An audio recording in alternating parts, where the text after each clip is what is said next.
All right, folks, we are back for another special interview, highly requested by our community members. A lot of big fans of this gentleman right here, Jordan from Waters Above, an incredible channel, and it's an absolute pleasure to connect with you again here today, brother. I'm looking forward to it, man. It's been a while, and I'm really excited and grateful to have been connected back with you after some time. Yeah, well, a lot sure has changed in that time, and I think that one thing I can note is that you've stayed the course. I feel like in my own right, I've stayed the course too. During the bear markets, we were still there, still talking about the fundamentals and how this market would eventually come back. We've came back and we've had some incredible rallies, and I think we were talking a little bit beforehand here about how even with incredible returns here just since November and really overextending ourselves, you got this crypto space that's still kind of yearning for more, right? A five bagger is not enough. We want a 10x, a 50x, a 100x, and we want it now. So we're going to talk about mindset, current events, what's happening here to get started. Then we will get your market analysis, XRP analysis, and then I'd also like to talk about your long-term wealth plan. What does Waters Above have planned 5 to 10 years out from now after XRP goes to the moon or wherever it's going to? Sure. So, brother, it's an absolute pleasure. Markets have been in complete chaos. What are you doing to keep your mind right these days? Well, I think one of the number one things is like reminding myself of all the hard work that led to this moment. Like I don't know how much you're aware of my own personal journey, and I'm not going to spend too much time on it. But when I first got really deep into cryptocurrency and investing in general, I was spending like 14 to 16-hour days straight just on the charts and learning everything I possibly could. So that way, if anything ever happened, quote unquote, against me, that I only had me to look at in the mirror when it went the other way. And I started actually as a professional trader before I got into the education side of things. So I was pretty much in a reality where I needed to make the money from the trades because of what happened, lockdowns, e-commerce businesses that I had running. So it was one of those moments where I guess we just have to cut to it and say like I needed to man up and there was nobody to blame. And I feel like in the world of particularly like the YouTube culture and the influencer culture, there's always somebody to blame here, right? And I promised myself that if I could embody that essence, that I would hope that I carry that through my work here with Waters Above so that I'm not treated that way.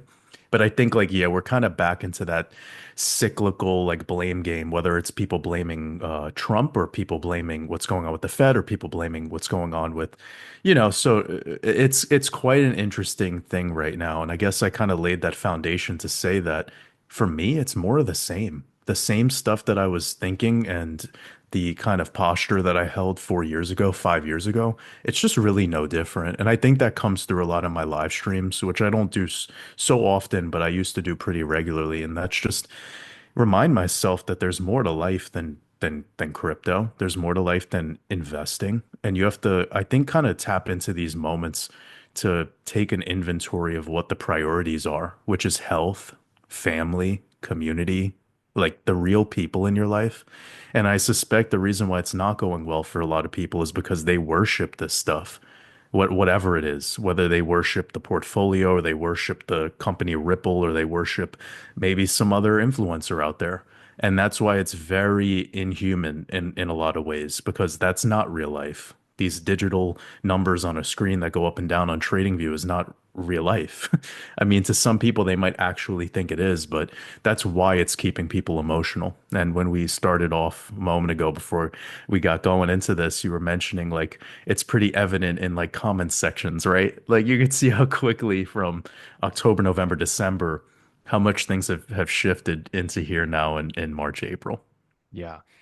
And I want to make an important point, guys. So, Waters Above is keeping this mindset here, and he's going to keep that when we go into the bull run too. And that's why he's going to be a winner, right? That's why our community is going to win. And one of the things I got to commend you on, brother, is that you have stayed the course. One of the few content creators that I can come to, and you always have that calm, smooth voice. I'm someone who kind of wears it on my sleeve sometimes, and I get excited about some of these issues, right?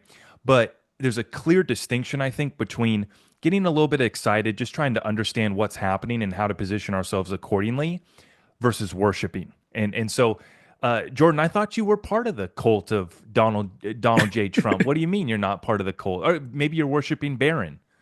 Uh, Yeah, it's so wild because shout out to Good Morning Crypto Show. I don't know if you're connected with 3T Warrior Academy yeah, love those guys. and those gentlemen, but yeah, I got connected with them on a surprise last minute. Like they invited me on while they were in the midst of doing a live stream on November 6th. So, we all went to sleep late November 5th, kind of like staring at our phones, being like, what every time he would win a state, the market would go up by like 3%. It was wild, right? And then we all woke up on November 6th, and obviously it is what it is. So me being the way that I am, as you addressed a moment ago, I like am very cautious when everyone's getting so overly like, yeah, it was just a little cringy for me how bullish and how like people were, yeah, I don't know, man. I don't want to sound disrespectful because I think some people take this very seriously when it comes to politics.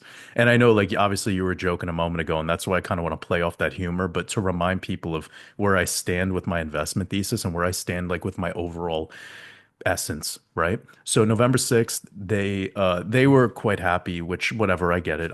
I want people to feel happy whenever for whatever reason. Like, if you like the NFL and sports and your team wins the Super Bowl, like I don't want to like piss on your parade, but what I realized is how quickly everyone was getting euphoric. And I went on the show. They were I'm grateful they invited me on, even though I was like the Grim Reaper, because I immediately started sharing the same thesis that I had back when it was a year prior, which was we made it through the October solar eclipse.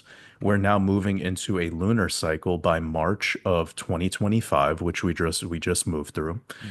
And that's going to be your big bullish time frame.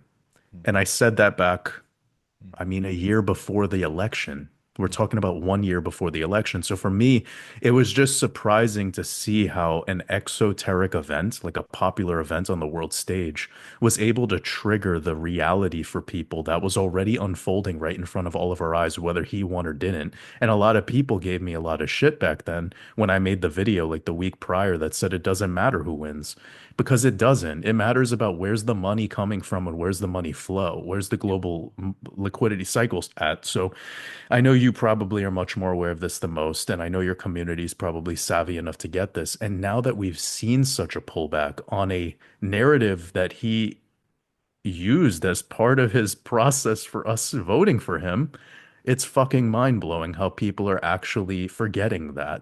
And they're like now ultra bearish and blaming the same guy they were worshiping on November 6th. So I don't know what to tell people. Really, it's my way of just being like, once you get numb to a lot of these things, which I think we should start to become more numb to, whether it's winning or losing in this game of investing, when you start to become more numb to it, I think it clears up some of that energy for you to apply it to other places that are more of the success mindset and perhaps more of like the generational wealth mindset. And also they're much better for just regulating your central nervous system. You know how many people like they just make these very emotional leverage trades and then they get wiped out and it's like, man, we're pretty much in a full-blown sentiment reset. So perhaps we could talk a little bit about that because I'm sure you've tapped into some things recently about what's going on that I haven't. I've kept up with a couple of your videos since we've last chatted, and I know you touch on things in probably a much more sophisticated way than I would, which I honor. I'm more the esoteric, investor where I'm looking at these things that are going on with astrology and numerology, etc. But yeah, I feel like we've had a full-blown sentiment reset. What are some of your thoughts on that? Well, I love what you said. And for folks that already are wondering, what are we talking about? Eclipses here. Just lock in, sit Yeah, I down, could I could break it down more a little bit in a grab moment if yourself you'd a like. cup of coffee or an adult beverage, whatever you're sipping on. But we're going to run you through this. And this is very important because what I've come to find is that when your esoteric analysis is lining up with the technical analysis and it's lining up with current events that I know are going to happen, just like we know these lunar events or these astrological events are going to happen. And the old quote, right, is millionaires don't study astrology, billionaires do. And you've spoken on this a lot, and I've tapped into it too, not as much as you do, but it's very important to understand that these elites are harvesting our energy. So, with the sentiment shift, that's exactly what this is, right? We go from complete bullish euphoria, and then Trump actually does what he said he was going to do and restructure some trade deals. and we go into full panic. And my sentiment and my disdain for listening to the suits cry recently. I mean, to me, it's just pathetic. The stock market was already overvalued, and we have You're to right. recognize that. And they were waiting, and they love to be able to blame the big bad orange man. And I wanted to make a point too on, you talk about we worship one side, we worship the other side. Is our team winning or losing? This is something that I've tried to hammer into my community. Whether you like Trump or don't like Trump, the greatest transfer of wealth in world history is taking place. So don't let your opinion of one man stop you from taking advantage of that. But even for those that do worship him, if you just sit on your ass and don't do anything, you're going to get left behind too. Trump's not coming to save you, right? Yeah. It's time to save yourself. And so, yeah, let's talk about this sentiment shift. I think that it's really exposed. Right? I mean, just the shakeup. And that's for me, where I'm a fan of we need to rein back in government, get them out of our lives. And I come from a, if you want to put a label on me, libertarian standpoint. Hmm. And my standpoint is, and my saying is life, liberty, and the pursuit of happiness on a level playing field. Is it a pipe dream? Maybe. But that's the end goal for me. And I think that this disruption from Trump is really exposing that overvalued stock market. And it's showing who was over leveraged, like you said, way too much leverage. And Right. that's getting cleaned up. And boy, does it feel good to just be holding a big bag of spot XRP and other, good fundamental Yeah, positions that's right. because we're not over leveraged. We just sit back and enjoy the show. But yeah, let's talk about this sentiment shift that you've seen recently.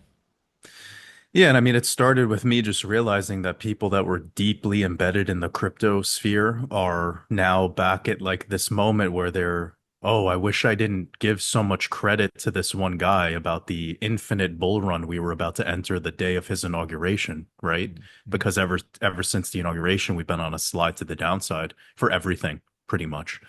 And again, it's not out of blame. It's just out of like, isn't it ironic? And also the launch of Trump coin, I think pretty much seals the deal on this momentary micro top that we have. So I would love to get deeper into it, but I think just as reminders, I feel like we're kind of in this C19 crash moment recently. Like I think what we have just experienced, not comparing it to 100%, but I think it has like the smell of the Oh particular yeah. market It's reset, the very market close sentiment. by the numbers too. Like Yeah, as and the far as timing. circuit breakers and everything, very close. Yeah, Mhm. timing too. Like we're looking at all the major indices pretty much topping at the exact same dates. And one thing that I find really hilarious is if you look at the lows lately on Bitcoin and you were to mirror them, or you just look at all the lows on Bitcoin this year and then look at all the highs on Bitcoin last year, they're pretty much the same. It's like as above, so below, perfect lows and highs because we bottomed around like I think March 10th, 11th this time.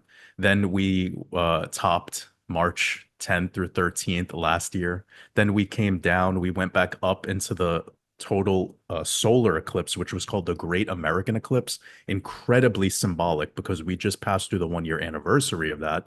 And that was like the pivot date for the stock market. But, anyways, long story short, is then we go up into the we bottomed around the 7th and then we made a top last year around the 7th, 8th of April. So it's kind of showing me that oof, like they're doing something ritualistically by the dates. We should know Mhm. that. Like, but furthermore, there's something to this where if this pattern continues out, that actually could help us really like give us a compass as to what's going to unfold over the rest of the year. And one thing that's kind of scaring me a little bit about the sentiment shift is once everyone becomes ultra bearish, then we start to see a lot of narratives about like relief rallies or dead cat bounce or bull run is over, bear market has started, like the extremes come back. Mhm. And even the relief rally thing, which I'm very much a proponent of at this time, because markets don't just continue to just drop, drop, drop. And we could build on that a little bit more. But one thing I just want to share with the sentiment side of things is even relief rally is now being screamed like through every analyst on earth and it's now even worrying me where I'm like, ooh, I think they're going to give us something that's very intricate, choppy, like a very strange corrective structure that will be Mhm. very tough to navigate as the top structure was very difficult to navigate. Like if you look at any chart, especially these top altcoin charts, pretty fascinating correction on Ethereum. Like it's just been continuously pressured to the downside, like big correction. And it didn't even get close. Well, I mean, it kind of got close to all-time highs, but we didn't see it retest all-time highs like we did with Solana. And then we see XRP like barely break into price discovery, then pretty decent correction. But as you said earlier, like anyone who has a large XRP bag is doing better than most.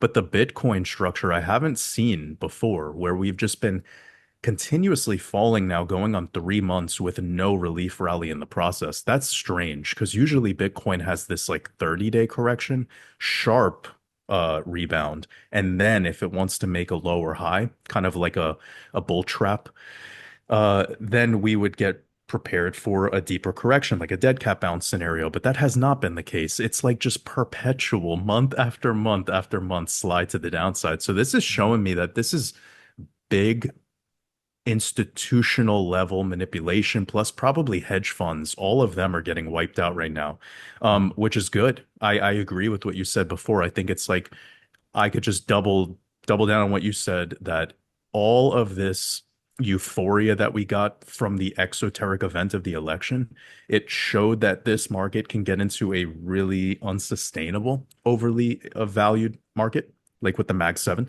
And then now we're just kind of going back to reality, but Yeah. the speed of which we're correcting is what shakes investors up, and it's what makes the sentiment so trashy right now. So that's kind of like the perfect time to start getting bullish again. Like I can't necessarily say with 100% certainty that a bottom is in, but when you see these levels of extreme fear go pretty much across the board in everything except for like gold, then yeah, we're pretty much there. I feel like we're very, very close. April into early May should be a bottoming structure. Yeah, and I think a great example of a sentiment shift, folks are thinking, well, is that me? Am I in that position? And if it is you, it's okay. The first step is acknowledging that you have a problem, right? And it's not just you, it's the billionaires. When I talk about the suits crying, I'm talking about Bill Ackman, billionaire hedge fund manager. And he did the same thing during the 2020 crash, where he Yeah. went on, he was crying. Well, he was actually short and he profited a boatload of money. Now, this time around, he goes from blaming Trump, blaming Howard Lutnick and members of the cabinet and whatever, and oh, how bad this is. And then it just takes a couple of days, and then he flips, and now he's a supporter of Trump and everything that's going on. And it's like all it took was one, tweet that the tariffs were paused, and we add 5 trillion back to our stock Right. market, right? And Bill Ackman's cheering on now. So don't be a Bill. Don't be a Bill Ackman, okay? We want to remain. And just like you said, with everybody getting so bearish lately over the past month, I've talked about this in some of my most recent videos. The broader community out here on YouTube and X, they didn't even want to hear, they didn't even want to see somebody like myself that still had a smile on his face, that was optimistic, that was saying, hey, the corrective structure is playing out. In fact, I warned about the downside pressure into Liberation Day. That's what we expected. That's Hmm. what we're getting. And folks don't understand how we can still remain bullish. It's because we're at the end of the correction, and this thing comes and goes in waves. And what we've seen is that a lot of new money came into this space since November, right? That was the Right. euphoria. You got new money coming in, and you can tell who A invested lot of just a in the lot of past. unsophisticated money too. I'm sorry to cut you off, but just like a lot of people who waited. Sorry, continue. And that's my point, is you can tell who's in this game in just 2 3 months, and we all start somewhere, and you just happen to hop into one of the most euphoric moments in cryptocurrency space, in the cryptocurrency history. And so understand that, hone in on fundamentals right now and find real conviction plays, because this is going to bounce back. And we're going to talk about XRP in particular, but just one point on XRP strength. I like to remind folks it took the largest liquidation event in the history of crypto on February 3rd to get XRP back below $2, down to $1.70. Last week, it has taken what is probably the greatest trade war that we've had in recent times to get XRP to go back down to $1.60.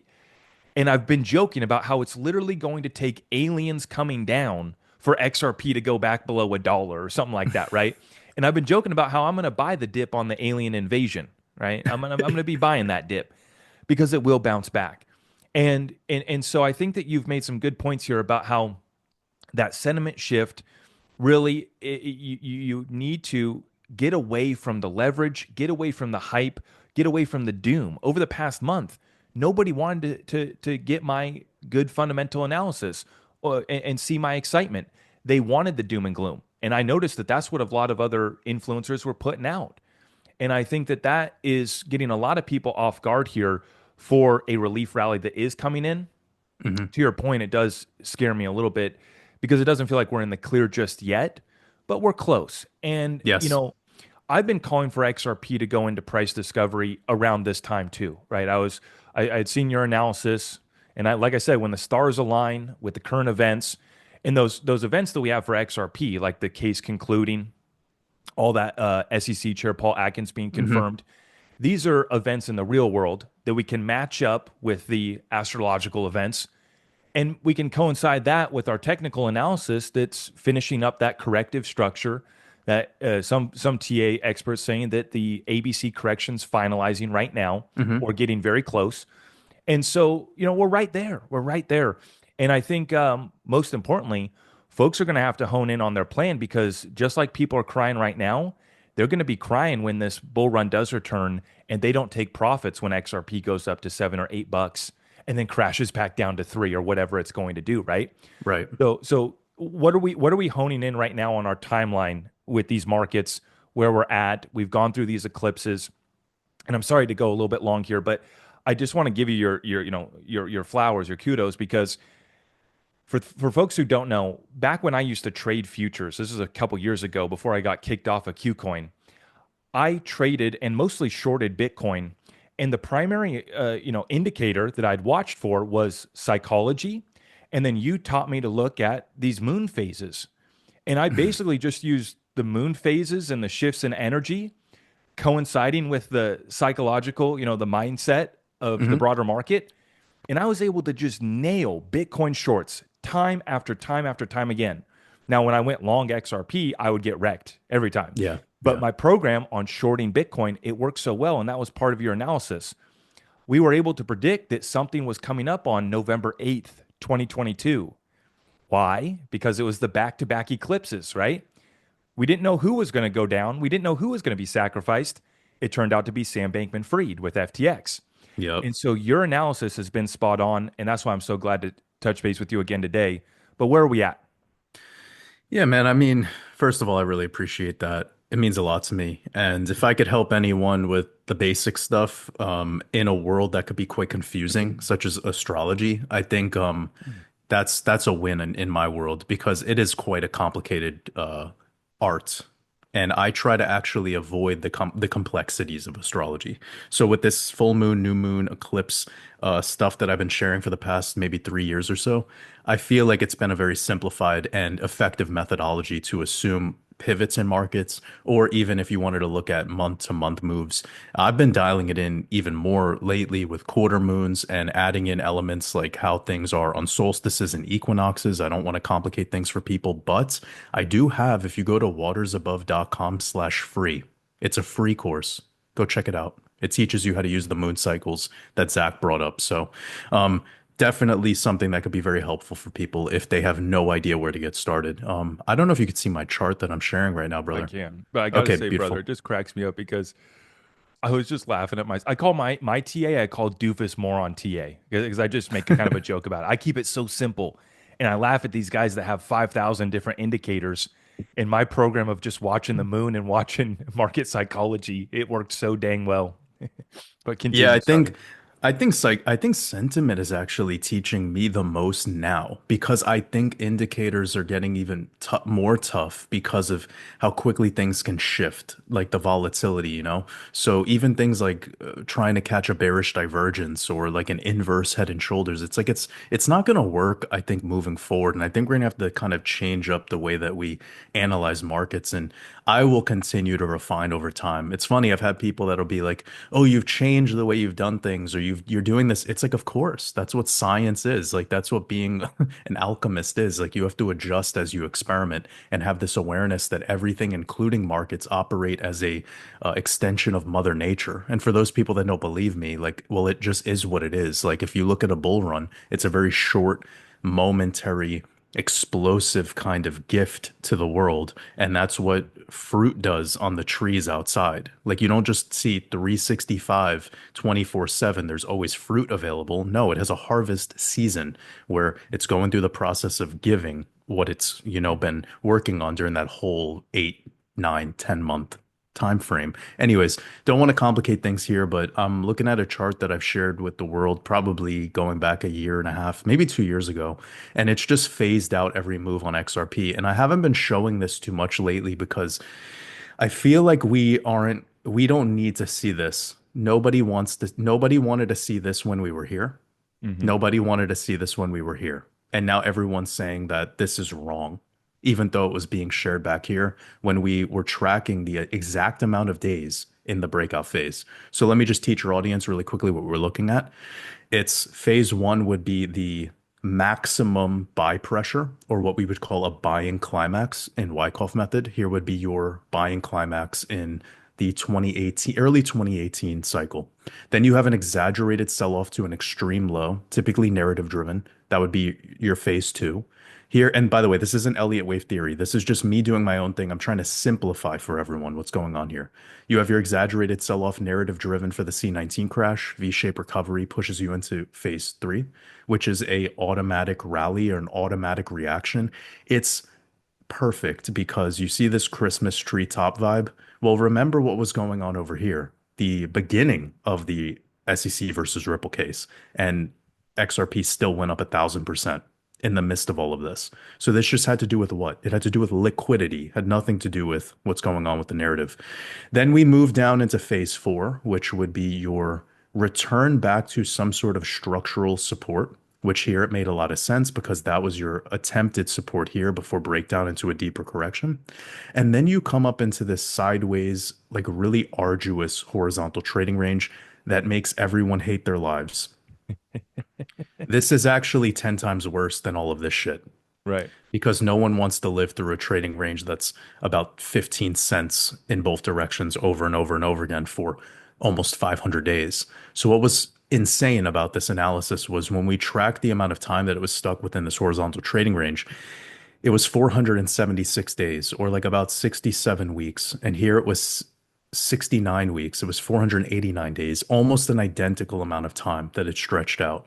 Then we had the release, which breaks above phase three. As you can see here, we had the release and we had the same thing happen. Now, what's really bullish about what we're doing this time around, from a technical perspective, what was once resistance is now being backtested as a support, and it's being backtested as a support at a key level, the top of the golden pocket, the 786 fib. This correction that we just got, like you guys are hearing this first, by the way. I haven't even covered this in a public YouTube video. This correction that we just got is backtesting the most important level if we are going to maintain this overall bullish structure and a true push into price discovery. Now, because I haven't been editing this chart too often, it says we are here, which technically kind of is true. But what I think is going on is the length of the structure that we're going to be faced with in this moment today will be much more like this. Now, that's actually to be expected because if we were to look at this cycle from one to, let's just say from one to this phase right here, which would be the a price discovery breakout where XRP is like finding how high can I go. That took about 1,200, let's call it 1,300 days. Well, 1,300 days was here, man. Hmm. So we know that this has been extended quite a bit. Why? Well, because we had a completely different narrative and a lot more hype in this phase for DeFi and NFTs and meme coins and just a different basket of stuff. And then they could blame the SEC case all they want, but XRP still went up 1,000%.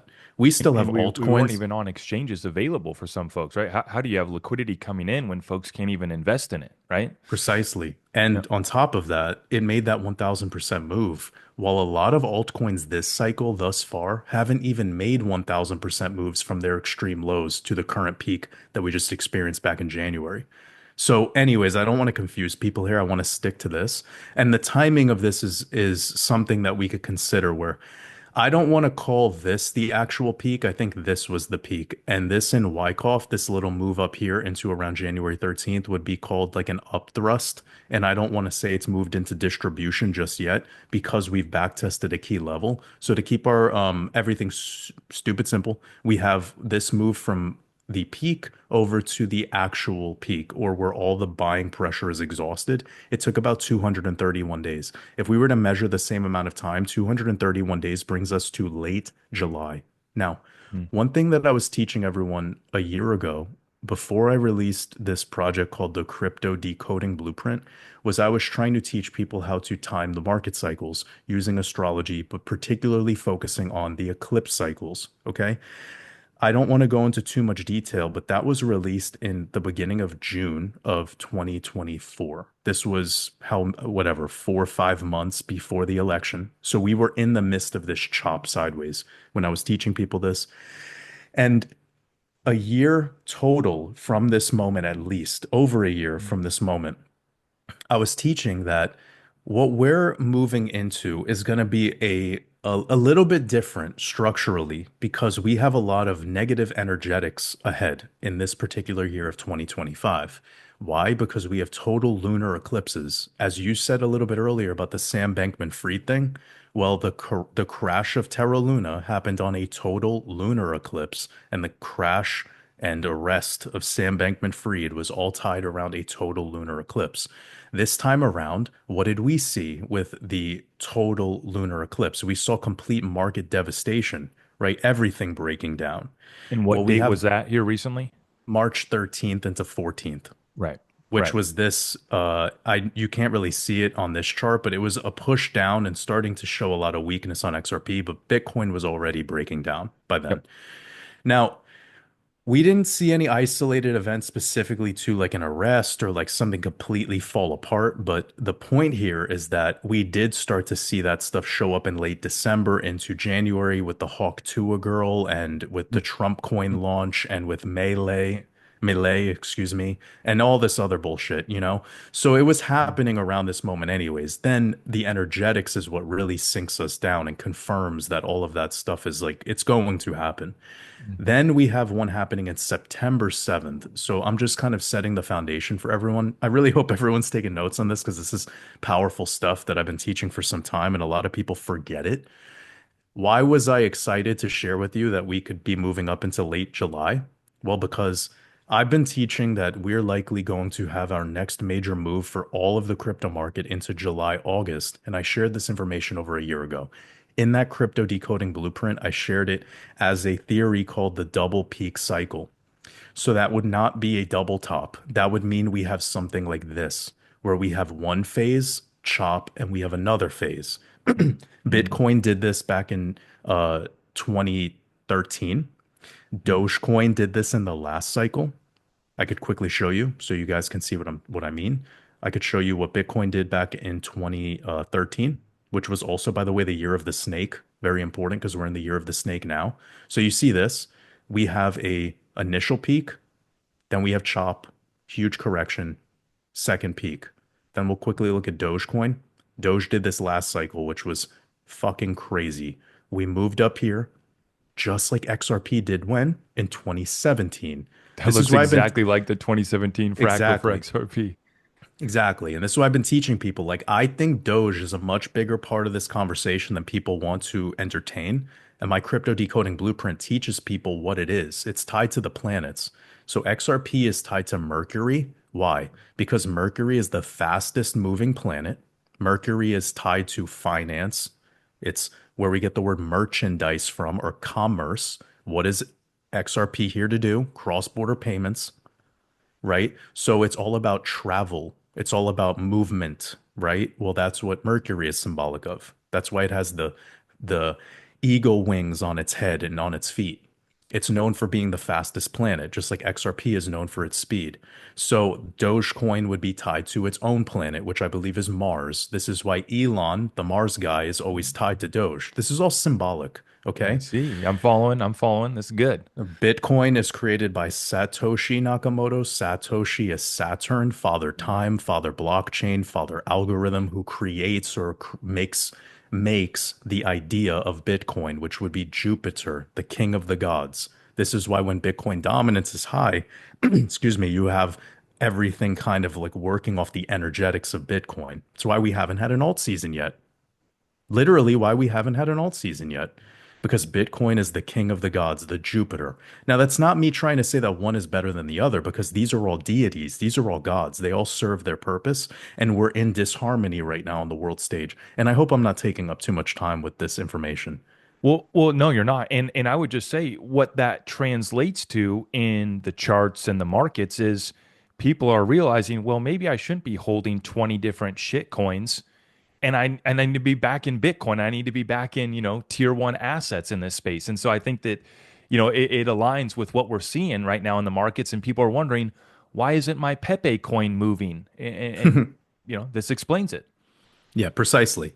So there are reasons why meme coins move when they move, and there is the meme aspect of this whole thing too, and it ties back into mythology. And I don't want to get too complicated with that there, but please understand, everyone who's listening to this right now, that we're in something called mimetic warfare, all of us on this earth right now. Everything is a meme. Hence why Trump, the president of the leader of the free world, has leveraged on the meme of it all, and he's sucked in pretty much the most vulnerable people, the people with the least experience at the worst time, because it's all about just turning everything into a business move. And it's not his fault.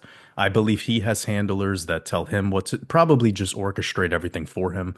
And he's here to play golf and have fun. At the end of the day, Is he were you the going to say meme something? god or is Elon the meme god? That's my question for you. Well, I think like, it's funny because if we look at that double peak cycle here for Doge, that was the whole narrative right at that time. But if you Right. look at the exact date that he went live on SNL, that was the top of Doge. It did not go higher for the rest of the cycle. And you want to know something fucked up? If you go back to this bear market over here into 2022, if you look at the exact date of Satoshi Nakamoto's 47th birthday, it was the last day that Bitcoin traded at 47K for the rest of the bear market, all the way until when? The day the Bitcoin ETF was approved and launched. That's fucking wild. I So remember people you were, sharing that too. yeah, people were challenging me on this too, thinking that it's like I'm making this up, but like there's something very powerful about Satoshi's birthday. And we just saw recently on the April 7th date, the 4/7 date, Bitcoin crashed to 74K. Donald Trump is the 47th president. Silver is 47 on the periodic table. This is all part of a big script. He's calling this the golden age. So gold is very, very important to decode at this time. It's not even a joke anymore. If you go on the White House's official X account, it talks about the golden age in their description. Why are they saying this? Well, you guys got to study. You got to look back into what happened with gold in 1933. Just study, guys. Just continue to study, and I'll do my best to simplify the decodes for everyone to not make it super complicated. But this is my system. I try to not go above and beyond. I'm not showing you astrology charts right now. I'm literally just kind of taking common sense and applying it accordingly and doing my best to make sense of why these assets are doing what they're doing. But getting back to this chart, the fact that this time frame Real from this quick, peak. Jordan, real quick. I just Yep. want to make a point too for everybody because this is what we need to watch out for. I remember back when Elon was set to go on SNL, I was pounding my table saying, guys, this is going to be a top signal. Mark my words, by the time Elon starts his opening monologue, that chart's going to be coming back down. And that's exactly what happened on Doge. So when we see Jim Cramer shilling us XRP here at the end of this year, next year, Jordan's going to tell us when XRP is going to top out to the exact day, right, Jordan? Uh, Yeah. but that's going to be the day that Jim Cramer goes on CNBC and tells us how to buy XRP. Yeah. I love all these guys. Like everybody's been like trashing this dude like with the inverse Kramer and all this, but I'm like, you guys got to remember that homie signed a contract probably back in the late 70s or 80s to be this guy, to be the Jim Cramer guy that you see today. Like you, just like Trump signed paperwork a long time ago that he will become the president of the United States and then he'll lose the next election, like quote unquote lose, and then he'll win again and then he'll usher in the age of AI and blockchain technology. And everyone in the 4 years prior to that moment will think that he's actually going to get rid of all that stuff and bring the dollar back and physical cash will become more powerful. No, everyone will just wake up to the fact that there's a script running this world. We don't have to dislike these guys. We don't have to distrust them either. Just look at them as what they are, which is professional. They're like wrestlers. You know, I grew up watching like Macho Man Randy Savage go against Hulk Hogan. Like that's what we're watching right now. Yeah. It's fun. It should be entertaining to you. I think like Donald Trump is extremely entertaining, and Jim Cramer is entertaining. Take it as entertainment, but don't take it as what they're telling you and the sentiment is something you should follow. It's probably quite the opposite. Yeah. Actually, I want to mention with what happened a couple days ago with Trump tweeting on or whatever, Truth Social, what do they call it over there? Yeah. Truthing? Post What's or what's yeah. the verb? Yeah. Yeah. So he shared that like basically you should buy now, right? Right. The market did move up what 5 trill in 10 minutes. Yeah. Is that insider trading? Like what's going on with that? I'm not sure. But jokes aside, Hey, don't, I just keep telling folks, don't fight it. Just get on the right side of it. You know what I'm saying? yeah, that's Yeah. precisely it. Precisely it. So we were looking at this time frame between peak to peak, and it's about 231 days. I don't want to go too deep into like the power of that particular number, but it's showing us around late July, and I think this is sensible outlook. Although when I look at seasonality across the board, July isn't always that great unless we have a relief rally into May that's a sell-off in May where we actually do have a move up, but it doesn't like close green. This happens all the time, by the way. You hear sell in May, walk away, which I am not calling for, but I'm trying to let people know we just had a fucked up crash into early April. Don't be surprised if we get relief into the mid-May timeframe.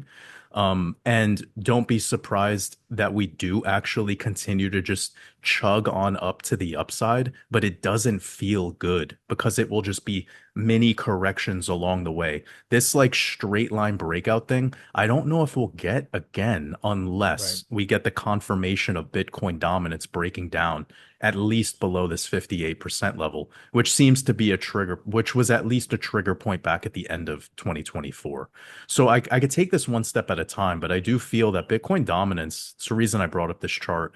Bitcoin dominance has been holding strong on this parallel channel. Like nobody can deny this. And it's been going on for quite a bit. You know, we're looking at 750 days, just continuously getting rejected at this resistance line.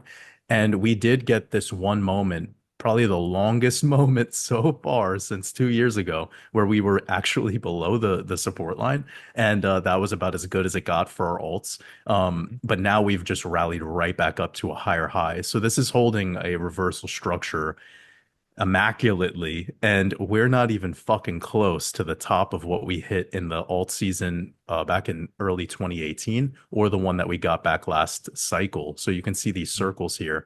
Mhm. Bitcoin dominance likes to get above 70%. We're at 63. So I will firstly say to everyone who's been following my work, my biggest miscalculation of this cycle was not the correction in that we just experienced. I called the correction into March total lunar eclipse. This has been filmed for years. My miscalculation, and where I admit I was very wrong, was that I thought we would have an alt season before that correction. I thought we would actually have a breakdown in Bitcoin dominance. That was a miscalculation. And Mhm. now that I'm looking at this chart, and how clean this channel has been into a technical area of the golden pocket. And the fact that our resistance is coming in at a level where we had both confirmed alt seasons, it's just, I was naive to the fact that we did not have Bitcoin dominance topped. There was nothing saying it was topping, and that we had more room to go for Bitcoin dominance. Why? Another big miscalculation, I think, on my part. I wasn't I wasn't keeping up with the shit coins. I admit I don't fucking care about Hawk Tuah coin. I just don't. I don't care when like your favorite D-list celebrity is making a meme. Like I'm sorry guys. So because I'm so maybe I'm like too like Grandpa Joe about this market where I just stay away. Like it's Yeah. all toxic to me. I think that's what led to my miscalculation, to be 100% honest and vulnerable with everyone. And Mhm. that's why now that I'm looking at things a little bit more clearer and I'm seeing the strength in XRP, I'm seeing ETH dominance drop to same extremes that we saw in the last cycle before it went parabolic. It's showing me that like we're actually just kind of doing more of the same. And July, August does feel like a time where we should start to see this Bitcoin dominance drop down. But I must say that we would need across the board relief. So something needs to happen with the Fed. Something needs to happen with these tariffs, whatever the fuck they're doing right now. And overall, I think we need to have maybe some stimulus because Mhm. how many more months can we go? Right? I would love to maybe know some of your thoughts on that, just from like a human perspective. Like, how many more months can we go with this level of cost in goods and rents are just getting higher and higher. Mhm. People are getting laid off. Like, it's not a really prime environment to be expecting parabolic advances. So Right. some event has to happen that will provide like a FOMO moment. And I know Trump and his power right now with his spell casting is good enough, but then there still needs to be proof of where the money's coming from. So the thing that I would look at is the M2. Yep. Yep. And I'll add, I mean, I think that this is where we can bounce off of each other because what I'm looking at and what I have marked on my timeline, this is a timeline that I put together over a month ago too, right at the beginning of March, was breakdown into Liberation Day. And then we have catalyst of SEC Chair Paul Atkins getting confirmed, SEC versus Ripple case settlement. Those are specific to XRP. But then the next date that I have on the calendar is May 6th, 7th, which is the next Fed meeting. So barring them coming and doing an emergency rate cut before then, that would Mm, line up with kind of your analysis. If we do get that first rate cut in May, then that would be one lever that they can pull that's going to be assigned to the market to return. But then, like you said, returning to quantitative easing and getting that liquidity injection, we got the first signal. And I was warning folks about this in the March Fed meeting. I said, watch for them to say that they're reducing the amount of quantitative tightening that they're doing. And obviously, you kind of have to decode the Fed speak and understand what that means. What that means is their balance sheet, they were reducing it, they were tightening up their balance sheet. Now they're reducing the amount which they're tightening. So they're not going right. full blown money printer go burr again, but they're reducing the level at which they're tightening, which to me was the signal we're about to flip. And so I think that you're right. The market's now getting frustrated with Trump. I think they're also getting frustrated with the Fed. And bringing it back, to the beginning, like I had said before, and my community knows this very well. I've been talking about how you can get as excited about President Trump and his policies and what he's doing, as excited as you want to. We still have that overlooming debt crisis, that deficit on a yearly basis. We have over 150 trillion in unfunded liabilities. That doesn't get fixed overnight, right? Yep. And the economy that he took over was fake. I've been talking about and pounding the table since 2022 when we were in a technical recession that we were in a period of depressed growth. And one of the things that I got wrong was how far the stock market was going to be able to rally and Right. disconnect between Main Street. Right. Now you got the Treasury Secretary Scott Bessent saying, hey, Wall Street's had a great time and a good party. You guys can still have a decent time, but it's time for Main Street to join in on the celebration. And so that's what their policies are set to do here. And I think now it's a matter of positioning yourself accordingly. You have to stay liquid. And that's why in 2022, my recession to do list, the number one thing I said, Jordan, before I said buy XRP, well, I never tell anybody to buy anything, but before I said what investments to look at, Buy Hawk to a coin. yeah, exactly. Yeah, and Trump coin. No, I said get your income right. Focus on income first because you're going to need liquidity so that you can survive the inflation that's not going away, right? They said that inflation was transitory and all that crap. Hmm. And then this disconnect between Wall Street and Main Street, that's the real divide. And that's one of the things that I got wrong was how far the stock market would go up. But when the market comes back down and shits the bed here recently, it is no surprise to me because it was already way above fundamental value. And what these markets are doing is bringing us, closer to or further away from fundamental value. So the stocks are coming back down towards fundamental value. And I think that you're seeing assets like Bitcoin, XRP, and others, they're moving towards fundamental value. And I would like to get into, you said, the items here that could maybe flip us. It looks to me like they're right around the corner. So I've kind of honed in this timeline that, you know, we're almost in the clear and we're about to reverse. I want to get your take though on these order books and the inflows and the outflows. Something that I've been watching more closely in my analysis ever since November when XRP started to actually move significantly is I started to watch these order books. And what I've been observing, it's a equation that I came up with. It's very simple. It's just a market cap multiplier. And basically what it tells us is how little liquidity needs to come in or go out of an asset to actually move that market cap. Market cap is something that's been so misunderstood, and many people Mhm. use it to say that XRP can't go to said price. And what I'm proving in this equation, in this analysis, is that it is not a 1-to-1 ratio. Meaning, for XRP to go to a $2 trillion market cap and be worth 20 or 30 bucks, we do not need 2 trillion of inflows to come in. I think this is very important for everybody to understand. Mm. Some of the market cap multipliers I've been calculating have been ranging from 50 to 500.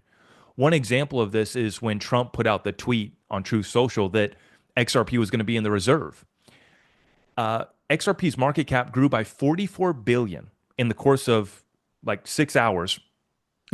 Price grew by 80 cents, and the market cap grew by 44 billion. But we only had about, I think, 20 million of inflows, and so it equates to a market cap multiplier that was about 500. Right. And so the reason why I bring this up, and I'd like to get your kind of take on this analysis too, is we have to ask where and when are the buyers going to come in? And I think that your analysis is telling us that the buyers aren't quite ready to load up, but they're getting ready. One other thing that we can add to that is the ETFs that are right around the corner. And I think that the ETFs, not only did they disrupt the Bitcoin cycle by taking Bitcoin to a new all time high before the Hmm. halving last year, that Yep. was right after the ETFs went live, right? In Yep. similar fashion, I think that the ETFs for XRP going live later this year, second half of this year, maybe, that's going to inject significant amount of liquidity. And what I'm proving with this order book analysis is that it doesn't take much to move XRP. We get 10 billion of inflows. We could easily see XRP's market cap growing by 3 to 500 billion with ease, right? So, um, with that being said, are you watching the order book flows much these days? Or is that part of your analysis? Uh, And I can we hone in on the XRP analysis right now?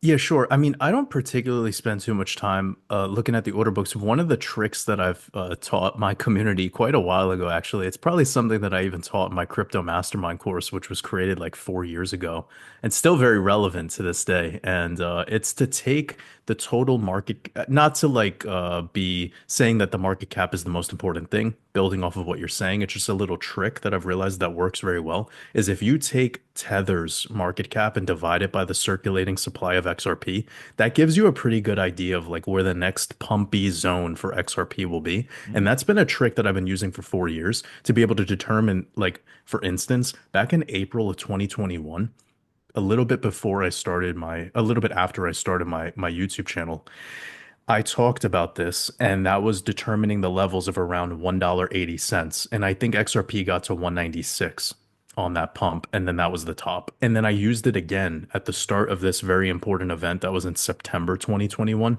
and it actually worked again. And I was able to get that as a significant sell limit order. So back in this time around, what it was showing me is that we would see a $2 to $3 XRP again. In this particular move up to break that phase five that I showed you on the chart earlier. Right. And that's what we accomplished. We even went, I mean, we that was a pretty wild move. And the fact that we've been sustaining it for this long is nice to see. I think what I'm starting to shift into focusing on more now is doing technical analysis on USDT dominance and looking more at like what the relationship between that and Bitcoin dominance is. And I think that's helped me a lot on determining what's going on with particularly XRP, whilst we're seeing ETH dominance drown out to such dramatically low levels. Now, if I told you the maths right now, just to give you like cocktail napkin math to let you know what the next big move would be for XRP based on taking the USDT market cap and dividing it by the circulating supply of XRP at this time, it'd be $2.44. So it would bring you back into the range. And that would like make it number three market cap, even if you care about that. I really don't. But what's really wild, bro, is if we were to take the total market cap of Ethereum and divide it by the circulating supply of XRP tokens, it would be only a $3.27 XRP. Bro, that could happen in a day. Literally in one single day. Why? Because it seems like ETH is just back at where it was in 2020 in the midst of like nobody cared. It was boring. I think it was like $400, $300 or something. Super fucking boring. No one cared about it because the narrative was all about the DeFi, right? It was all about the stuff being built on on Ethereum, not about Ethereum itself. And then it took until a lot of things like Chainlink and other competitors, I guess you can say, in the space like Kusama, Polkadot, those started to become the talk of the town. And then we saw the true ETH rally that we typically see to push a true alt season. I don't want to take up too much time with this reply, but I don't really look at order books too much. There's probably something there for me to investigate, but lately I've just been kind of honing in more on Bitcoin dominance, USDT dominance, XRP dominance, and trying to make sense of their relationship together Mhm. and M2. And I think that's been helpful for me to understand some of my miscalculations earlier in this year and also why I've got certain things right at certain times during the last cycle because there was alignment that I actually I wasn't even conscious of, and now I am.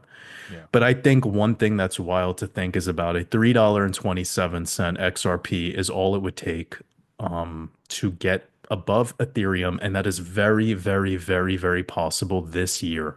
Literally, we can see that happen. And when was the last time that happened? Was it 2018? Yeah, I think at the end of 2017 in December and then into January 2018, XRP had flipped ETH. Yeah. Yeah, it was like a Mhm. short-lived moment. And we could be seeing that again, and then it could actually substantially go much higher. And if you're just analyzing market cap, I think a lot of normies are, and that would be enough to like give a fresh narrative to make more FOMO occur. And that FOMO is not good, right? We don't want to just see like people purposefully packing on at the top. It is what it is. I get it. I get the phenomenon psychologically, but yeah, that would be all it would take, I think, because when we look at the last time XRP pumped substantially, once it broke USDT, once it broke Tether, I keep saying USDT. Once we broke the Tether market cap, shit just broke out in a straight line, and we saw the relationship directly with USDT dominance dropping. It Mhm. was just right now we saw a massive move out of the shitcoin market into Tether. And there's way too many leverage exchanges. And I don't want to sound like I'm pointing fingers, but there's way too many famous crypto influencers who their whole business model is shilling signing up to leverage exchanges. No offense.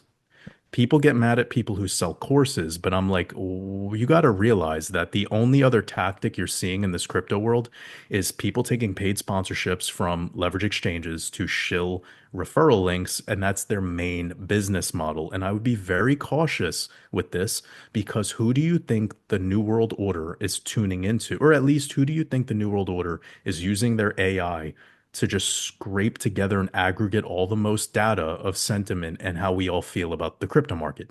Well, it would be pulling in from those major influencers. Um, So yeah, guys, like I think like right now that was exactly what we just watched unfold. We're seeing capitulation, obviously, and I think once we see that return again, that like sort of these major influencers are starting to talk really heavily about things like specifically XRP, then we're back. Because I saw not a single one of them talk about XRP at 40 cents. Meanwhile, I'm sitting there like looking like a fool at 40 cents telling people, did you see the tweet that I put out recently to remind people? It was like yeah, I XRP shared was it. Yep, I shared that I one. Yep. appreciate that, man. Yeah, Yep. and people were even mad that I shared that. Hmm. Yeah. And I'm like, we're literally arguing with each other over $1.96, over Yep. a dollar, over $2.01. I mean, yeah, sure, we pushed down to $1.60, whatever, the other day, but we're back at two fucking dollars. What are we doing? Like, Yep. take an Advil.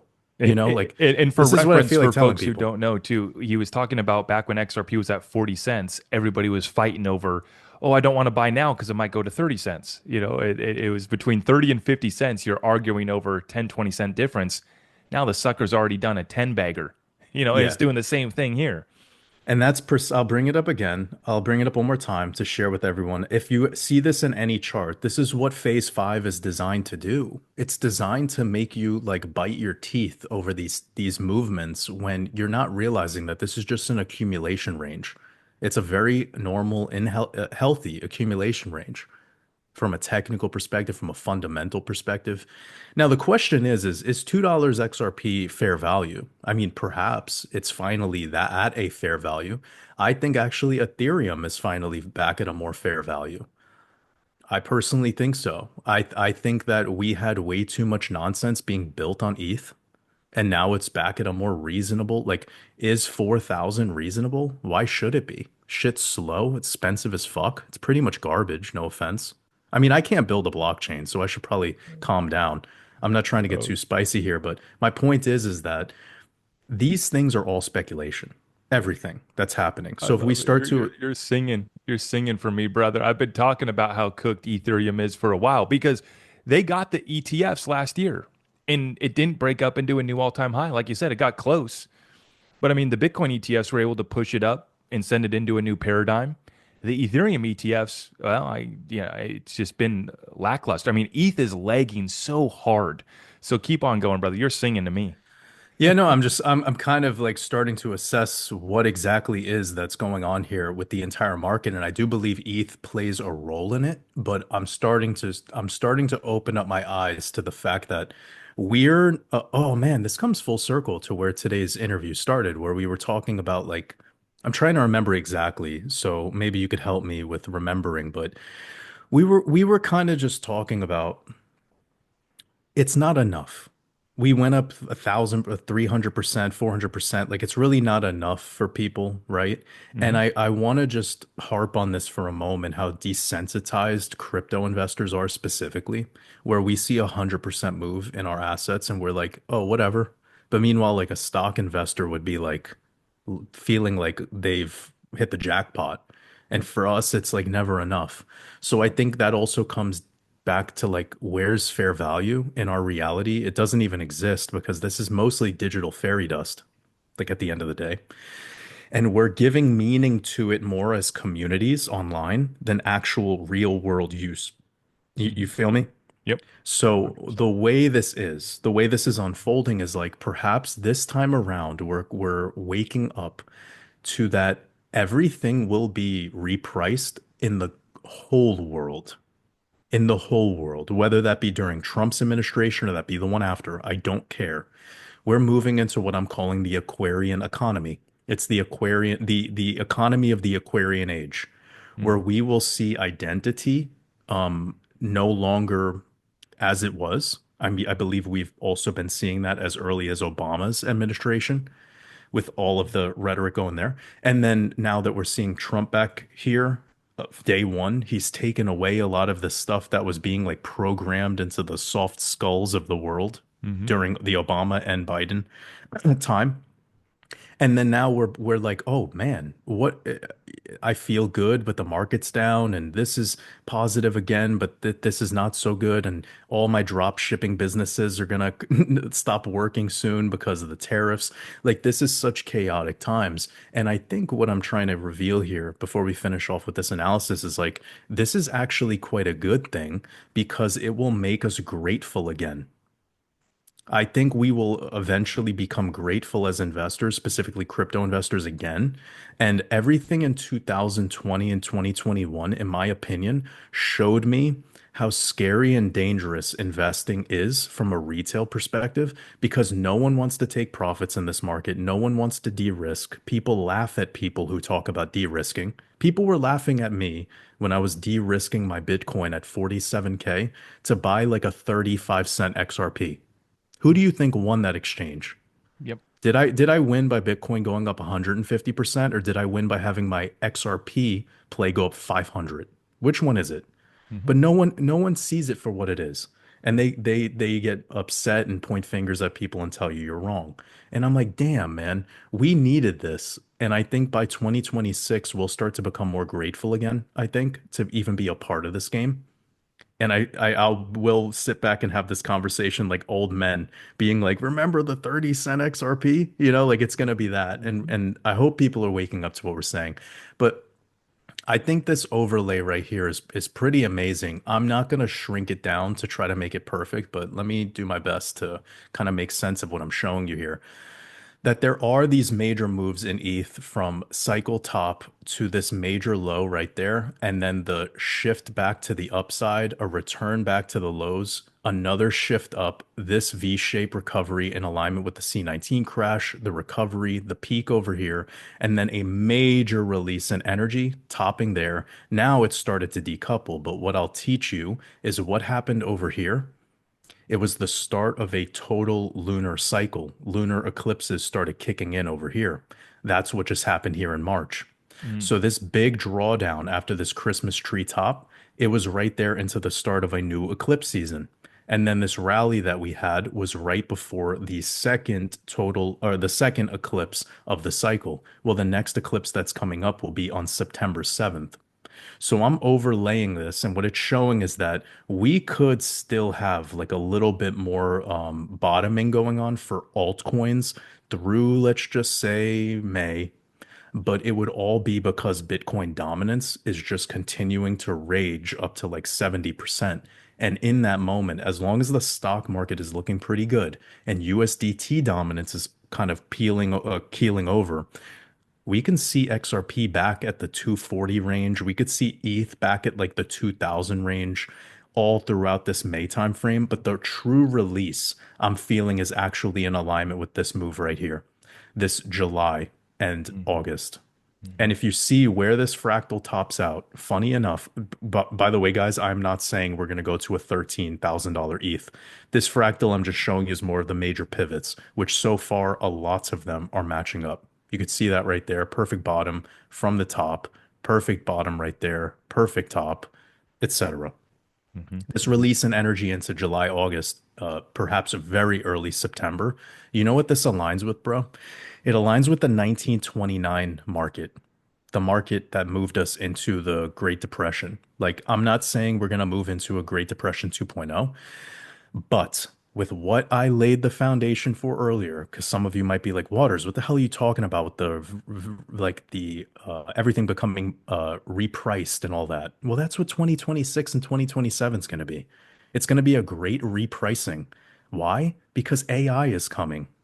So everything I just said in that riff, in that stream of consciousness, it adds up to what's the outlook of the direction of our future.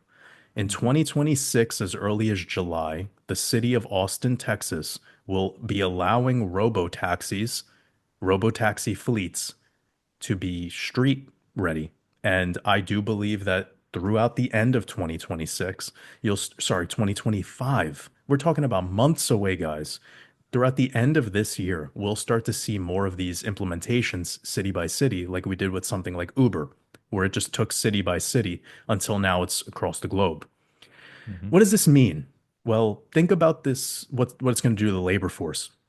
So why are they like collapsing everything right now? Because they're gonna do what they've said they were gonna do. These technocrats are going to push in more of or they're gonna push out the gig workers and they're gonna replace a lot of the gig workers with autonomous vehicles and humanoid robots. It's not an opinion anymore. We saw last year the company Tesla themselves introduced this. It's not a meme. Well, it's happening Everything, in Phoenix right now too. I was just down in Scottsdale and the yeah, Waymo Waymo. vehicles are driving all around and I scaring me to death too. I'm crossing the sidewalk looking at that thing like "Hey, you gonna make a move here or what? You know, it's scary when you first see them. Yeah, Yeah. it's a thing. And I think a lot of people they hate to hear this, but you mentioned before that you wanted to discuss future outlook. And I kind of prepared the stage for that, like the future wealth plan and like how to go about the rest of this cycle until we get to a moment where it's pretty obvious that the grand plan all along was to do what Trump said within like a week of his becoming president, he said that he's going to make America the blockchain and artificial intelligence capital of the world. Yep. I don't know how the QAnon people feel right now, but that is the antithesis of what was presented in their theories. Yep. And we've already got trillions of dollars invested. Now, Jordan, before we get there, because we have set the stage, but if people will kill me if I don't ask you for the XRP analysis, and maybe we could just do our XRP analysis real quick and then roll right into that on our wealth Sure, sure, strategy sure. because we need to know how high XRP is going to go so we can establish our wealth plan there. Huh? Sure. And that's a joke too, guys, because we've talked about this in the past. I've always said XRP is just one part of my plan for creating generational wealth. We need to each find, and especially as Jordan's running us up here into this conversation of the reset, restructure, revaluation, life as we know it changes forever. You need to figure out, is your business going to be viable in, the next few years? Now is the time to figure this out. One, yeah, we want to figure out where XRP is going, but other than that, we should also have another, a full, wholesome strategy for creating the life that we want, whether that includes generational wealth or not. But Jordan, where do you see XRP going here this bull run? I want to get your timeline on this bull run as a macro, the broader market, and then for XRP, what levels do you see this thing going to in the next 12 months or so? Of course. So we could see this chart. We've been harping on it quite a bit lately. We could go ahead and zoom into it now, but you're in the I built the foundation to tell you that we could very well be in something like this right now, where we've had our official peak up here that's started to show exhaustion, and this rally higher high is actually a bull trap to the upside. Not too rare in crypto. In Wyckoff, it's called upthrust. And what you move into after that is sort of this very strange, choppy phase where you have dramatic moves to the upside, dramatic corrections to the downside. But usually these absorption candles, which are you could identify them because of they have big tails to the downside, kind of like the C19 crash. Remember, everyone remembers the tails on some of those candles were like 20 to 30%. It's fucking crazy. So here in crypto land, we're quite used to that. And whatever ends up being our particular bottom, I still think the timing is very well postured with my overall analysis that I've been sharing for a year. Which is July, August, is the big release of energy. So you kind of have the time frame here, and the movement is going to be very similar to this. And now, since we're talking about it, let's go ahead and zoom into what that was. And we'll just pull a very basic fib. I'm sorry if it looks a little messy. I'll do my best to expand it. I'm on a weekly chart, by the way, because who cares about the daily? What you mean we're Pulling not going to look at the 5 minute chart? Yeah, we should be looking at the 13-minute chart. So over here, I took this, I pulled a fib. I actually turned this indicator off, or sorry, I turned this setting off. It's called fib levels based on log scale. I am looking at a logarithmic chart right now, but what I'm doing is I'm analyzing quite a short time frame. So whenever I'm looking at shorter time frames, I look at it on a linear, especially with my fibs. Whenever I'm looking at longer time frames, I'll look at it on log, and I'll use both sometimes to mark off levels. Right. So I'm just doing a very basic fib pull here, swing high to swing low. By the way, this correction, I know when we zoom out, it doesn't look that crazy, but this was about a 68% correction. What did we do recently? Well, let's go into XRP. Let's go from this current top, about 336, and down to our swing low. We're looking at about a 52% correction. That would be pretty much good to go, in my opinion. Especially the fact that this, sorry, I know there's an indicator on top. It's this M2 indicator. But look, there's pretty decent absorption on any sub $2 XRP. And I think that's clear now. So what this is showing me is a very clean move of a Wyckoff accumulation in the micro of a buying climax, selling climax, automatic reaction. And here was just a supply test to the downside, which was back testing a confirmed support. We know it was confirmed support because of this bounce up. By the way, guys, we're looking at weekly candles. So this was a weekly close above here. This isn't an hour chart. This is very important data. Then what do? Everything likes to backtest the 236 before we really spend time in the golden pocket. XRP says fuck you to the golden pocket, breaks straight through it. It loves to do this. XRP doesn't give chances. Okay. I think I showed you this a little bit earlier over here. XRP loves to break through the golden pocket, like swipe through it in a straight line. We did it back in the phase three of the last alt season, and we did it also over here on this candle. If I was to pull a fib, I could show you. Undeniable, just swiped straight through it, gets to the top, and then starts chopping around. Or sorry, let me turn this back on because this would be a multi-year. You see right there? Boom. Swipes straight through all that liquidity, Mhm. back tests the top of the golden pocket. What did we just do? Swipe through all that, back test the top of the golden pocket. It's looking clean to me, guys. I just think the timing of it is more like here, this time frame between May and December. Mhm. So what we're doing right now is we're trying to identify a structural setup to have the breakout, although the breakout itself is going to be equally as violent as we saw recently back at the October, November timeframe. So I'm going to go ahead and do the same thing. I'm going to pull a fib. Now that we've had a pretty dramatic pullback, I'm going to make sure that this setting is turned off so that I'm looking at it linearly. And we are now getting back to the 236 level. We do really want to get back above this sooner than later. Or this is just a really jacked up bull flag, which I'm not the biggest pattern trader on earth. And I try to avoid calling patterns, especially in cryptocurrency. But the reason why I'm saying we got to get it back above this sooner than later is because this was our structural support, and we don't want this to become like a head and shoulders. This could sink much, much lower. The answer to that is how long will it last? Well, sad news for everyone here in XRP, we don't have much being built over here. We broke straight through this, very little volume built over here. Would it Mhm. be healthy for XRP to come back to like a dollar 20? Well, it wouldn't feel healthy, but it would grab all that liquidity. And I think the New World Order right now wants to bring you as much pain as possible. So I'm not calling that we can go lower from this particular range because, in my opinion, we filled most of this tail.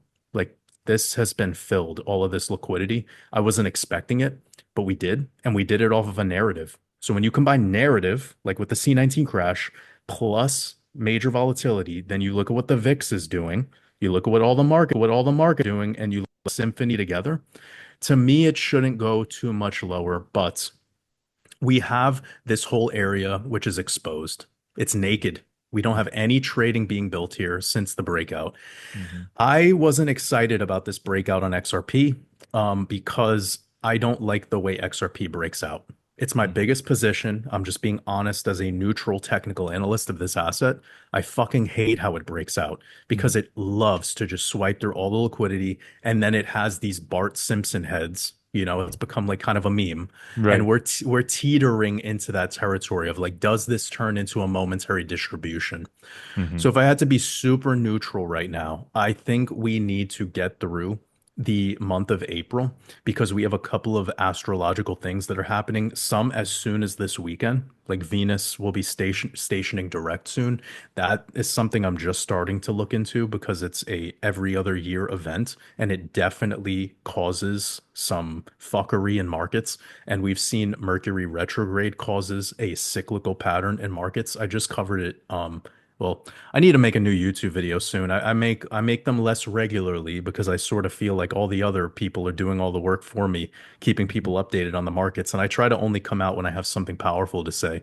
But yeah, Mhm. needless to say that we've moved through the Mercury retrograde timeframe. We're in the shadow period right now. That could take up until after this upcoming full moon, which will be it'll be tomorrow. So for everyone who's Mhm. listening to this, I'm not sure if you're going to post it later today or tomorrow, Yep. but effectively when we're around full moons, I think you said earlier when you were trading, better than most people, this is a time frame for a bottoming structure.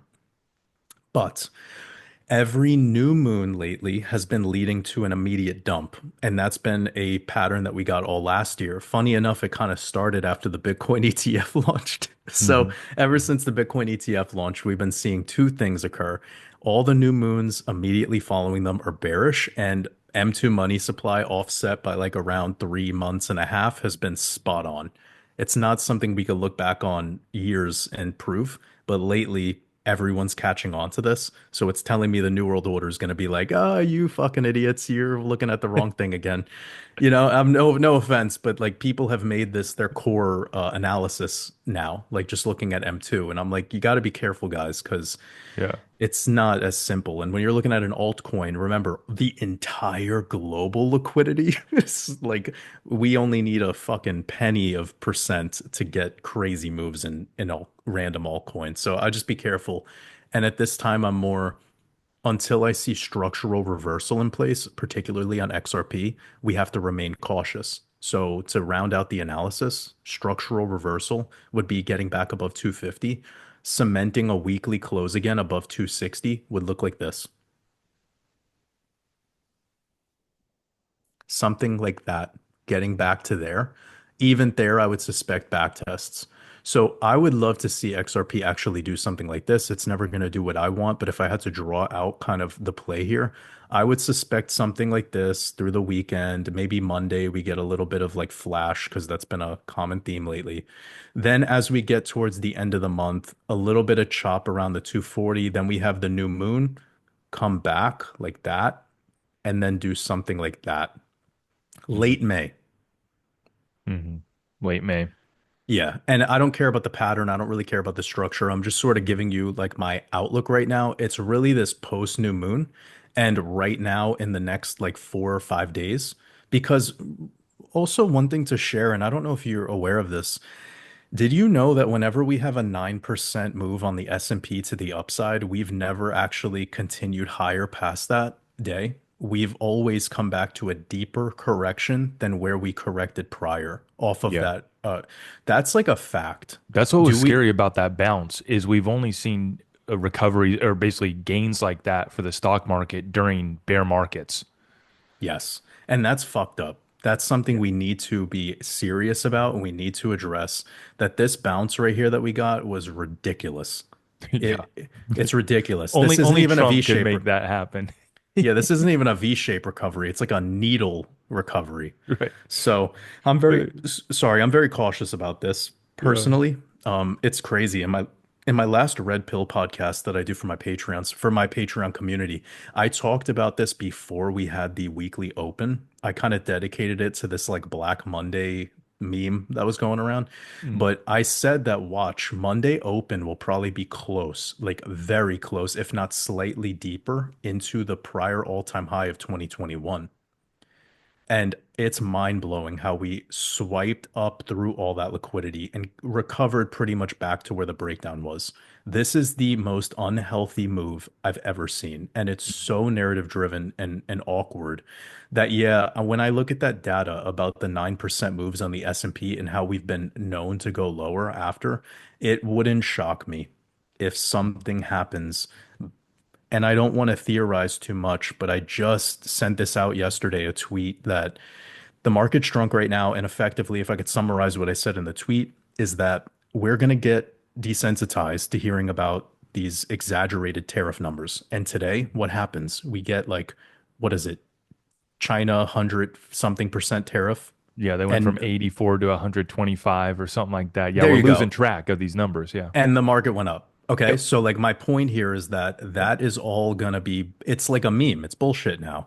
No one gives a fuck. And it's because we're in the new world. If they did that in 1980s, bro, holy fuck, we would be like at least another 20% correction throughout the whole week. But now no one cares because everything is about exaggeration with who? With Trump. Everything is exaggeration and we don't care anymore. This is why they're using him to distract everyone, and this is why they're using his exagger. He's like hyperbole about everything.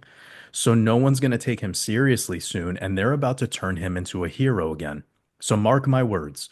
Everyone who thought he was a hero after he won the election, they've just demonized him. Now they're going to turn him back into a hero again, and it'll probably be synchronized with what you shared earlier, the next Fed meeting.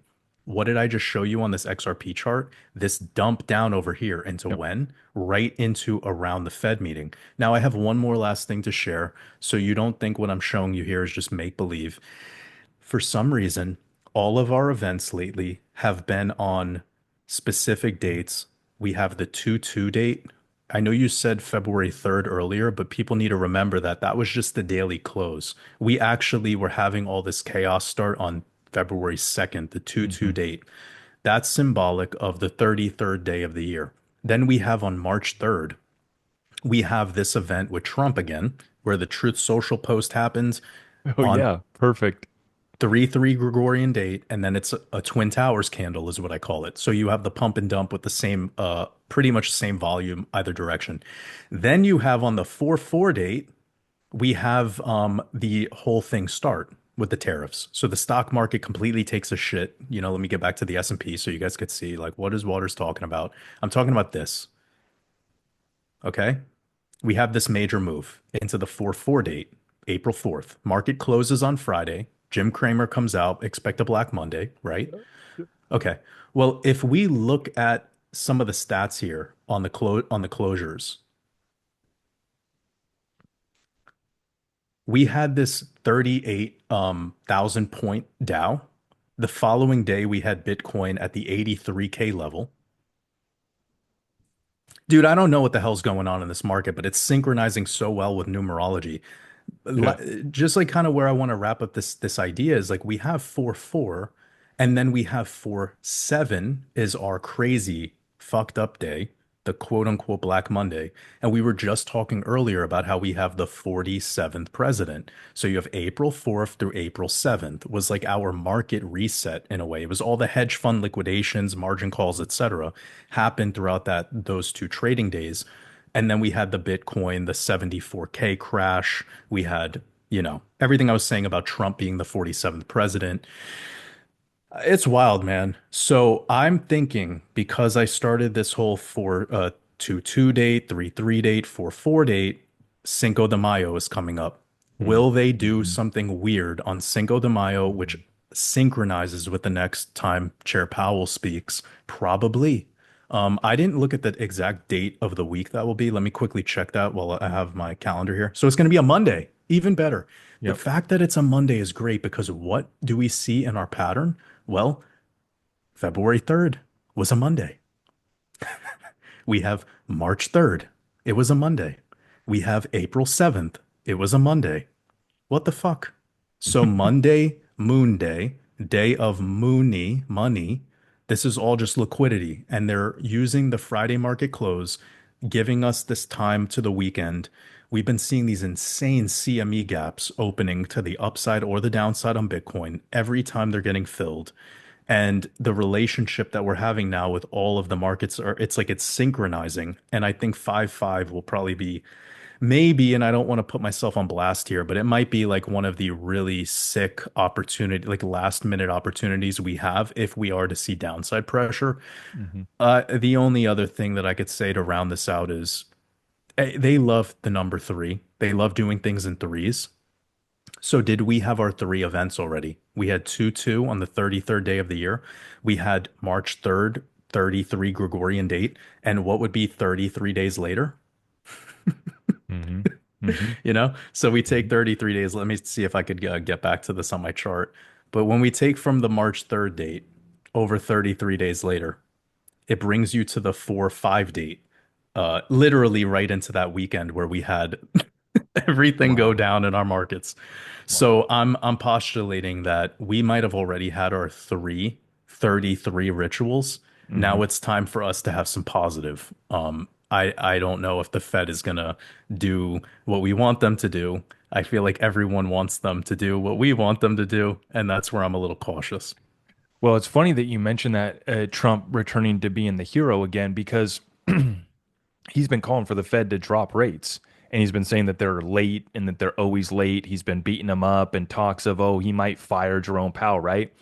So if that does come true, they cut rates, then Trump gets to come back out, grandstand that he was right, Powell was wrong, they were late, and he becomes the hero again, along with whatever else is happening at that time.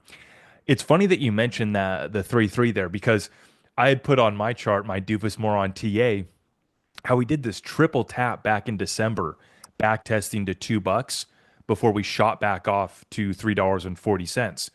And we did the same thing here in February into March, where we triple tapped that $2 level. Obviously, we broke down to $1.70 in February. But basically, I was saying, hey guys, watch out. We did the triple tap in December. Then we took off. We did the triple tap here just now. We're about to take off. And then he really killed us with this trade war. And so I was wrong on that. But it is funny how the world works in that way. I guess because I wanted to finish off by talking about your long-term wealth plan, and we've gone so long, and I've had so much fun. I mean, the analysis that you've broken down there, I've been learning a lot as you go. I want to hone in on your specific XRP plan, and then let's take that into a broader discussion about how you're planning on, securing your wealth and your life outside of crypto and after crypto, maybe, right? So I want to preface this with kind of my expectations for XRP.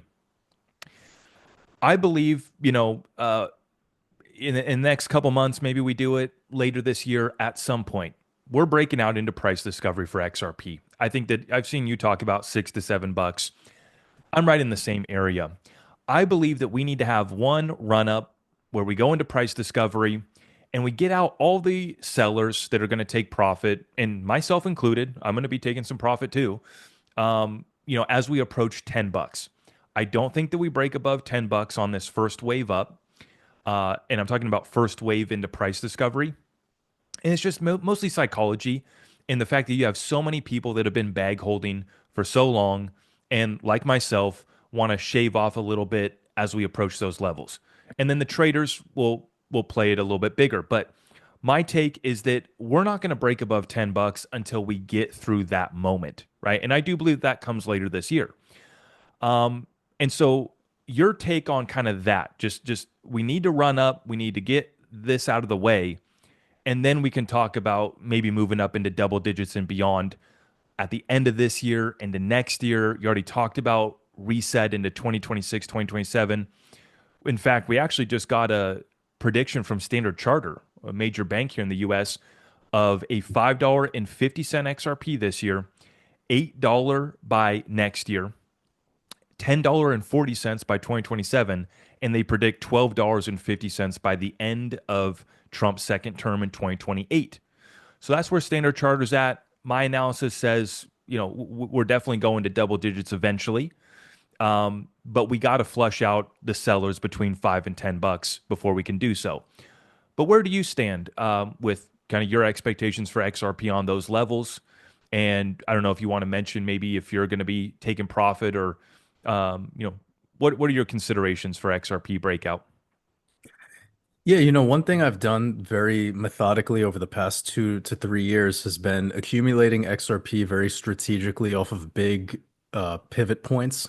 So I've packed my bags mostly on XRP to the point where I'm not really concerned of where these crazy prices could eventually be. I would just be very cautious in entertaining high levels in the immediate short term. So I agree with what you're saying in your exit strategy that you revealed about, not expecting a double digit XRP perhaps during the calendar year of 2025. I don't necessarily know if I believe in the theory that we're going to be continuously moving up through price discovery for XRP or any assets through 26 and 27. I strongly disagree with that actually. The year of the horse is like historically one of the most fucked up years in our world. And I don't mean that because I'm trying to like sound controversial. I'm just being honest. Like this is the year where like Auschwitz and like concentration camps were being like packed up, where Asian citizens in the United States of America were being put into internment camps. It was the worst year of World War I in terms of casualties. Highest amount of deaths in Vietnam. Same issue that was going on in 2002. I love to use Chinese zodiac as a big part of my overall investments in my overall outlook on the world, geopolitical, and my investment strategy. So yeah, I'm very cautious. Again, I'm not trying to say that the Standard Charter or whomever is inaccurate or that they're wrong. I just don't agree with that outlook. Also, that crypto in particular doesn't like to do this sustained stair step move up. The only asset we've really seen do that is Bitcoin. And the only time we've really seen it proven it right in front of our faces with Bitcoin is the last 3 years. Because Bitcoin has been pumpy dumpy all the way through 2022, right? We just had almost 80% correction through 2022. Then once 2023 came around, we've been looking fucking gorgeous on the Bitcoin chart. Perfect move up, stair step, another move up, stair step, and now we've made a third move up. And the question is, do we spend all this time in another huge horizontal trading range? Perhaps. Would that be good for XRP and a lot of other assets? Sure. But I mean, it's not proven to be the case because we just saw an 80% correction across the board in most speculative altcoins. So XRP is looking great. I don't agree with the outlook that we'll just keep stair stepping up in prices through 26 and 27. My personal outlook is that yes, $6 to $8 is a very technical move. A lot of my initial take profit targets for XRP are settled around the $7 range. I think that's a very nice level to have accomplished if you were one of those people accumulating sub $1. If you're sub 50 cents, congratulations. If you were back there when I got started with my XRP accumulation at around 25 cents, great. Like, so this is really quite a high target. And I think some people might be like, oh, why not $100 XRP? And I don't know if that's your community. It sounds like you're much more level-headed and your people are a lot more like in reality. I've entertained targets into the $14 to $15 range, but that would require a totally new shift in economic policy. Like everything would have to go super positive again. And as I said moments ago, I see 26 to be like quite an awful year in a lot of ways. I think there will be much more layoffs. I think we will absolutely be in a recession by then for sure. Housing market will continue to do what it was designed to do. Um, and I think this boomer generation is like our only hope, kind of, to not make the collapse free fall. I really much do believe that. I think most people aren't paid enough in their normal jobs to support the cost of living. It's tough for me to entertain 26 to be this year where like I'm positive. I'm very much negative on it across the board. So I'm using 25 with any relief rally or any potential push into price discovery to de-risk a very large portion of especially my crypto holdings. I don't know if I'll ever sell my physical gold. I don't really see the point of that. Hmm. Um, which is crazy for me to say I because if didn't you know go that you back to held gold. That surprised. I'm surprised. I didn't know that. Yeah, I hold some of it and it's like it was a it's funny because in 2021 and 22 people hated me because the XRP community particularly is much more into precious metals than like like obviously meme coin or people that are into like just speculative DeFi stuff. But I was saying that I'm not buying gold in 2021 as part of my like launch of my sharing my investment thesis with the world through what the waters above channel. And 2022 I was also like nope, and people hated that because they thought I don't know why people do this, but they like assume if you don't want to buy something that means you don't ever plan to buy it. And I Hmm. was like, guys, you need to understand, like, this is part of my thesis that we're moving into a Jubilee year and we're in a Schmita year. I'm not going to go against my beliefs, like, on how this market actually works. And what happened in 2022, we had the entire market correction across the board. It was the Schmita year. Yeah, I could pull up the chart real quick just for your audience so they could see what the hell I'm talking about. I'm going quickly to the S&P Well, 500. for the real ones that have been with me for the past 4 years, they know because I was citing your work on the Shemitah. Yeah, I And appreciate that's that, why I brother. was pounding the drum, putting out my recession to-do list in 2022, back when it was politically incorrect to call it a recession, even though we had technically achieved one in the first half. So yeah, my audience, they know. Yep, yep. That's dope, man. I appreciate that. Like, so my thesis here was that if we go back into the Shemitah year, which for anyone who doesn't know, it's a 7-year cycle. It's called the sabbatical year. It's practiced in Judaism. What I'm sharing with you now is not me being against a religion or for a religion. I've realized that the Hebrew calendar is quite powerful when you're analyzing markets. And I discovered this connection to why are all of our big market crashes synchronized, and not just market crashes, guys. We're talking about like change of world order. We're talking Right. about like fucking world wars, like serious shit going down. So this Yep. isn't a joke. Now, I was noticing the pattern is not all of the Shmitas are just like doom and gloom the whole time. Like most of them is when we top and then we have the crash. Mm, So we topped in right there at the start of 2022, perfectly in January. And then when you look at our correction, it was only until 1 week after Rosh Hashanah, the Hebrew New Year, was our bottom. But we pretty much corrected all through the Shemitah year. mhm, And then we moved into Jubilee from Rosh Hashanah here in 2022 to Rosh Hashanah here in 2023. And what I was teaching people back then is Jubilee is positive. Jubilee and the biblical Jubilee is something that happens every 50 years. And it's effectively when like land is returned back to people that it was confiscated from. Wars are put on pause. Literally, literally, yep. war is put on pause. Slaves are freed. This is biblical Jubilee. Okay, so what happened on the world stage during this whole year? Lockdowns are over, guys. Go back on your vacations, have fun. And then Mm. what happens immediately after Jubilee's over? October 7th. When did I buy my gold? Into the weekend right before the October 7th event. Did I know October 7th would happen? Not necessarily, but did I expect a post-Jubilee event tied to specifically Jews and Israel? Yes, 100%. This Mhm. V shape right here, I bought my gold right there. Right, And right it's below 1900. Wow. and it was posted on a Red Pill podcast that I did. Wow. And so it's like 100% documented that I did this. And I don't know, I'm not trying to like flex right now, but it's been a pretty good move. That's a move. That's a move right there, And especially for precious metals. I mean, this yeah, isn't crypto, right? and I didn't buy silver because my analysis on silver was that it wasn't the play. And I Mm, got so much shit for that too. mm, And it's so strange that I got that hate because it was hate for 21, 22. I had my reason, like I had an actual investment thesis, and I wasn't just pulling shit out of my like out of nowhere. I showed people 100 years of chart history in the S&P with the Schmita cycle and Jubilee. And I said, yep. guys, like I don't know what to tell you, man, but I think this is what you pay for from me. You want Yep. to get this sauce.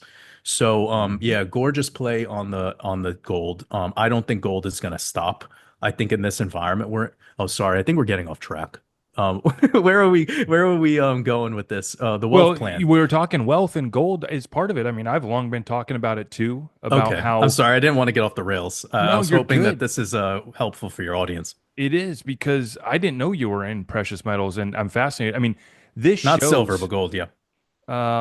this shows exactly why your program is working out so well. You didn't buy when it was necessarily popular, right? You bought when the charts were telling you, hey, the correction's coming in, and you swooped up that low really well. And I've long talked about this, and we can relate this back to our broader conversation about wealth preservation.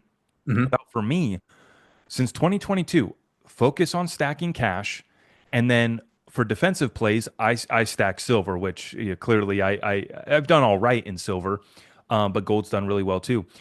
But that's defensive, and that allows me to sleep like a baby at night, and also go on offense. Into the crypto investments that are very risky, is because we got cash and we got our precious metals.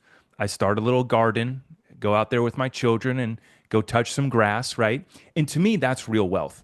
Real wealth is I get to wake up every single day here, do what I love. I can't wait for Mondays. I forget what day it is because I do this every day, right? And I got a family. Hopefully, we can produce a few more babies too, maybe, or maybe one or two more, and keep that going. Precious metals for defense, and then on offense, we can just attack these opportunities to go knock it out of the park, like we're doing on our cryptos. But I think I'm curious. I'm fascinated that you have precious metals. Are you looking at any other assets? I mean, what else are you doing to protect yourself right now?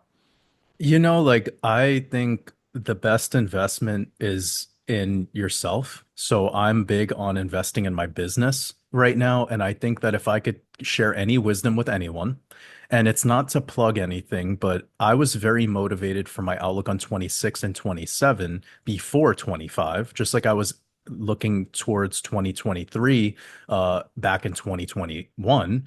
I'm trying to be a couple of years ahead in my outlook, and I create accordingly. So what does that mean? Back in 2023, I already expected what was going to happen into 25, no matter who was president, and this was motivating me to be sharing my skills and my knowledge and wisdom on creating businesses, not just cryptocurrency stuff and not just this world of investing, and to teach people about the best investment of all time, which is in yourself. So I was very motivated at the start of 25 to give myself a deadline to create what is now running, and it's called Waters Above University. And in this university, which we just opened up a new cohort, and its enrollment period is still live right now, probably be open for the rest of this month. This is where I'm teaching people how to generate cash flow. So I think the solution to most of these problems is not your crypto investments. It's not your gold investment. It's to create cash flow. Cash flow is king. Mhm. Whatever you feel on cash, I don't really care. I've been pretty illumined to the fact that the winners in this game are always working on generating more cash flow. And what you do with the cash flow you generate now goes into your investment thesis, right? And it goes into how you're either being offensive or defensive, how you're hedging, etc. But a lot of people get too caught up in the investment side of things and then they disregard the cash flow side and then they're like miserable going to their 9 to 5. Now, that's totally fine. A lot of people are dealing with that, and I respect that. I used to be in that environment too. But what motivated me to get out of it was the sense that, like, well, things aren't going to get better. And they're especially not going to get better for people like me. And what do I mean by this? And I think a lot of you probably resonate is I'm outspoken. I don't take shit from anyone. I'm not an order follower. During C19, I knew that it would be very tough for me to get a job because I didn't want to wear a mask. I wasn't going to take the jab. Like, that's just not me. Like, I'm not that guy. So Mhm. I think that that really resonates with so many people that have come across my work beyond just my TA skills or whatever, is they like that there's some strong masculine presence in this space that's not just shilling people like Bugattis and fucking dumb, useless liabilities. Yeah. And to continue in my honor code, I launched Waters Above University to provide that skill and that knowledge to people who I believe, for the most part, are lacking it. And unfortunately, and I don't say this to be disrespectful to anyone, but I think the Trump situation is making too many people like bewildered and making them believe that things will get better and somehow like we'll get more jobs and everything will be fine, like some actual golden age is coming. And I want to tell all those people, like, you gotta have a less comfortable bed to sleep on. Like, it's time to wake up. Like, it's time to throw some water on your face and realize that the only new jobs that are coming are AI jobs. And that means one person will be utilizing 50 computers that are all synchronized together in the Internet of Things. There will be no new jobs coming, and any of those new jobs that are coming will just produce more expensive goods because the labor that we pay in the US is much higher than a place like China. Is it bad that we'll get jobs that will be in factories like in 3 years, because that's probably the time horizon that it'll take to implement such a thing? No. But is that going to change your life right now? That's what we want to address, guys. We want to address that, not what factory is going to be open in 3 fucking years. Okay, we need to change your life today and stop waiting around. So yeah, my number one thing that I invest in is my business. I'm always trying to think of new ways that I can be more useful to the world, and that'll allow me to share my skills. And then I start thinking about things like crypto. Right. Or Now, to answer your question thoroughly, I am not investing in gold or silver right now. I am not investing in housing right now. I'm a little sketched out by the housing market. I I don't like to time markets, even though that's my expertise. I don't know if I'm good enough at timing the housing market. I don't know if anyone is. I mean, it's 30-year mortgages, these really long time horizon products, but I do sniff that we're in a 07, 8 kind of thing. Big difference is there's real money in this equation this time around. Like, as opposed to that time, there was like, do you have a pulse and can you write your name on this paper? Okay, here's a home. That's not the case this time around. But I do worry we have way too much credit circulating the system, not enough income, not enough cash flow for the general person. The credit system is going to bust sooner or later. I mean, I'm not sure how that's going to bode for the entire economy. And Yeah, that's just a lot of stuff that worries me and keeps me more just hands off at this time, waiting for bigger corrections to scoop up land and real estate. And I do have that as part of my future outlook. Yeah. I think that, like, if I can Um, Eventually acquire real estate, I would like to, but my thing is like I don't want to become a landlord. Like I don't, it's just not my character. Yeah. So that's even why I've avoided it too. It's kind of like the Warren Buffett thing where he says like stick to your circle of competence. Like I'm I'm not planning on becoming this real estate mogul. Like I don't give a fuck. Mhm. So if I was to do it, it would probably be like out of making a business, like a retail space or acquiring land to make like a retreat center or something like that. I have a lot of those ideas and that vision for myself. Right. And I kind of want to spend the rest of this year and hopefully more of next year communicating with like-minded people that have a similar vision. Because what happens when the world gets worse is you need to have community. You need to have people that share a vision. And I worry that people are becoming more and more selfish in the wrong ways, in the ways that are driving us apart, even in the quote unquote truther community. So if I have to spearhead some of those projects, I will. And that's kind of the energy that I'm on right now. More than becoming your own bank, I think we should create our own banks. We should create our own airports. We should create our own, transportation systems. We should create our own waste removal systems. Like everything, we're so reliant on government and these technocrats to accomplish day-to-day things when we could easily build these systems for ourselves. It just requires people to organize. And I'm not saying to create a revolution. Like the biggest fuck you to the New World Order is us peacefully just becoming self-reliant. Hmm. That's all. Hey, No process needed. throw some seeds in the dirt and watch them sprout, right? And Precisely. yeah, I love your energy, brother, and I love your work. There's very few people that I speak highly of who are making courses and programs. Obviously, I have my own personal group too, and I think that there's a lot of value in community, like you said. I think it's actually going to be one of the most important assets that we have. Connecting in person is even better than virtually, but on a daily basis, it's not realistic for us all to get together every day. And so that's why we have platforms like this, why we have private communities. And part of my program too is putting out that content and the resources for our community to, uh, you know, make it come in. And I keep on bringing it back. In 2022, I said, guys, figure out one, if your job's even going to be around. Like if you have to just ask your boss straight up, hey boss man, are we going to be here in 12 to 24 months? Like what's the situation like? And maybe at the time they would have said, yeah, we're still kicking. And now, they're not. That's the reality of our economy, and why I said secure your income and expand your income. Start that side hustle. If you already have a business, let's figure out how we can scale it up. And so I love the idea that that's your approach too, because it's something that I've hounded on my community as well. Is a lot of people think, oh, he's just an XRP hype guy. Well, if you peel back the onion a little bit, and if you stick around for our live shows, you come into my Discord group for our weekly calls, we're talking about all these things outside of crypto too. And I think that you've made great points about how you got a lot of traders in here, who are just here to make a quick buck, and they're going to piss it away just as quickly as they made it, even if they do get lucky on some of these meme coin plays. And Hmm. so I love your approach because it's wholesome. I align with your energy, even when we look at some of these timelines. 2026. There's some turbulence here, might be some rough times. You remain optimistic, and you remain focused on your purpose. And I think that's why you're going to be a big winner, and why your community is going to win in a massive way. And so it's always a pleasure to connect with you, man. I mean, we can't wait another couple years to do it again. We'll Yeah. definitely have to No, circle man, back you got my sooner. email now. We should connect next month. I think it'd Yeah. be really good if we could make that happen because next month I think is going to be very pivotal. In Yeah. general, May is a very weird time frame where like post tax season, kind of everything is getting prepared for these longer days, more sunshine. Energy is just a little bit like more corrected and regulated.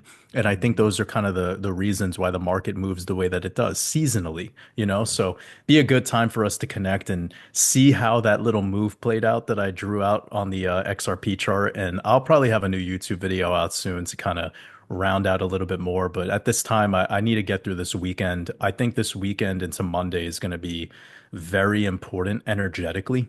Okay. So definitely everyone, if you're one of those people that's been hurting for you the past couple of weeks, I think the extreme volatility is gonna reduce soon.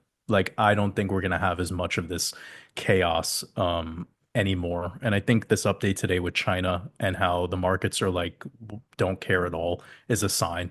You know, we're going to start to see that. And it's unpopular for me to say, but I do think this Trump becoming a hero thing is coming soon.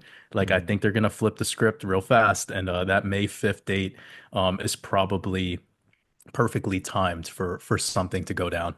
Yeah, yeah, I think so. And I just want to say that for anybody who's considering, where can I get more education? Waters Above is somebody that I will recommend and will continue to recommend. I can't speak personally. I've never taken any of your courses, but just what I learned from you in your free content was enough for me to profit pretty well. And I'm just waiting for our regulations to get set here in the US so I can start trading futures again. But once again, for folks that are looking for a level-headed mindset and for somebody who can give you real analysis, a real education, I can't recommend many people in this space, but Jordan with his platform here is definitely one of them. And so I'm going to link up stuff down below, all of your links. Can you just give me a quick rundown now? You have the university, but I know you've had other courses and programs before. So can you just give us the quick rundown of what all is available right now? Sure. I really appreciate, first of all, I really appreciate you having me on. And we definitely will be reconnecting soon, and it won't be a couple of years. So I want to remind everyone of that. And as for finding my work, and probably the best place to get started, it would be over in our mastermind community because it's lowest barrier of entry. It's very, very affordable, and it unlocks a whole library of stuff beyond just what I do with a weekly podcast. So that's a really good place to get started. And if you are interested in the university, what's really great about joining our mastermind community first is you unlock the only discount that's available for the university. So this is like dual pronged in a sense where you get the crypto TA stuff. You're kept up to date with what I'm doing with my investments too. So whenever I'm buying or selling, I share that over on my Patreon. And then if you wanted to join the university, you're getting everything that's going on over there. And it also includes a course within that university. So kind of covers all the bases of all my work. And I believe it's incredibly reasonably priced because the university is a 1 year. What you get is a full year for access and also a lifetime access to the course that's included. Um, so yeah, that'll be over at patreon.com/watersabove. And you could get started. I will have a new podcast out, by the way, this Sunday. So I'll be recapping everything that's gone on in these markets and setting everyone up for what I think is going to happen a week ahead. And you guys here got a sneak peek because I shared some things that I have yet to talk about on my Patreon in today's interview. Yeah, I love it, man. This has been another great session. We'll do it again soon. Everybody, I'm going to link it up down below. Go check him out if you haven't already. I know that my community, a lot of us love your work. And even for those that don't, the beautiful thing here is that me and Jordan, we just come here and we put in the effort every day to share our thesis, to share our program. And it's up to you to decide whether you vibe or not. And one thing that I just will always appreciate, brother, is how you've stayed the course. Can't say that about everybody that have kind of come and gone, the fair weather fans, right? Yeah, And man. you stay true always. So thank you for that. Thank you for coming on the show again today. And on the way out, everybody, if you could just like this video, if you're new here, subscribe and hit that notification bell so you don't miss any of our content. And all of my community resources are available at zachrector.com. Thanks again, Jordan. Appreciate you, brother. Much love. All right. Everybody take care out there. We'll see you in the next one. I am your host, Zach Rector. I really appreciate all of the love and support. If you want to support the channel, just remember that you can start by smashing that thumbs up for me, sharing this content far and wide, and everything else is at my website.